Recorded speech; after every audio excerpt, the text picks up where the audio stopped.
বাংলাদেশ জাতীয়তাবাদী দলের স্বেচ্ছাসেবক দলের ৪৫তম প্রতিষ্ঠা বার্ষিকীতে সকলকে জানাচ্ছি শুভেচ্ছা অভিনন্দন।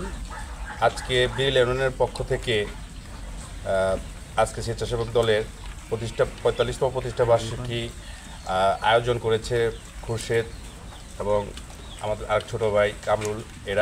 এরাই হলো আগামী দিনের এই বিড়লা স্বেচ্ছাসেবক দলের কাণ্ডারি। এরাই স্বেচ্ছাসেবক দলকে এগিয়ে নিয়ে যাবে।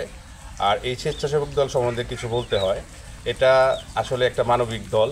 এই স্বেচ্ছাসেবক দল নানান বিধি কাজ করে। এই স্বেচ্ছাসেবক দল সমাজের ভালো ভালো কাজ করে এবং বিএনপিরও একটি শক্তিশালী ইউনিট হিসেবে আজকে এই স্বেচ্ছাসেবক দল তৈরি হয়েছে। আমি এখানে অতিথি হয়ে এসেছি। যাই হোক, আমি এই আজকের এই স্বেচ্ছাসেবক দলের পক্ষ থেকে যে মিলাদ মাহফিল হয়েছে, সেই মাহফিলে দেশনেত্রী বেগম খালেদা জিয়ার সুস্থতার জন্য দোয়া করা হয়েছে।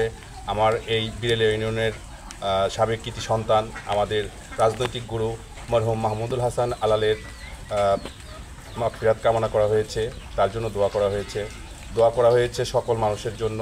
এই বাংলাদেশের সকল মানুষের ভালোর জন্য আজকে দোয়া করা হয়েছে। আগামী দিনে যেন এই স্বেচ্ছাসেবক দল খুব মজবুতভাবে সুন্দরভাবে কাজ করতে পারে, সেই জন্য দোয়া করা হয়েছে।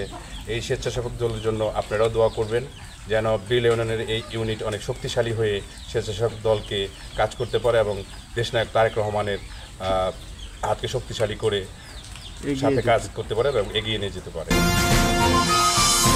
কেটিভি বাংলা, বিশ্বের চোখে বাংলাদেশ।